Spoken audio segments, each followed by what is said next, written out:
আমি এখন দেখাবো বাংলাদেশে প্রকাশিত 50 টাকার বেশ কয়েকটি ভ্যারিয়েন্টের নোট। এখানে সর্বপ্রথম বাংলাদেশে যে 50 টাকাটি প্রকাশিত হয়েছিল তার একপাশে কিন্তু মসজিদ থিমের একটি দৃশ্য দেখতে পাচ্ছেন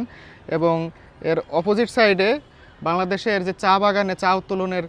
ছবি, চা শ্রমিকরা চা উত্তোলন করছে এরকম একটি ছবিওয়ালা একটি নোট দেখতে পাচ্ছেন এবং এরই নিচে বাংলাদেশের স্মৃতিসৌধ এবং অপোজিট সাইডে রয়েছে জাতীয় সংসদের ছবি সম্বলিত একটি নোট এবং এই দুইটি নোট তুলনামূলক এর পরে প্রকাশিত 2005 সালের যে নোট তার তুলনায় কিন্তু অনেক বড় আকারে কিন্তু বড় দেখতে পাচ্ছেন এবং এখানে এই 50 টাকার নোটটিতে বাঘা মসজিদের একটি অসাধারণ ছবি দেওয়া রয়েছে এবং অপোজিট সাইডে জাতীয় সংসদের ছবি দেওয়া রয়েছে।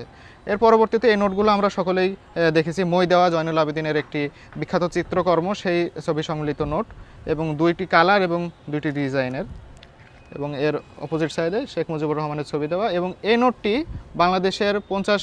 বছর পূর্তি উপলক্ষে স্বাধীনতার সেই সুবর্ণ জয়ন্তী উপলক্ষে প্রকাশিত হয়েছিল, এটাও এখানে উল্লেখ রয়েছে।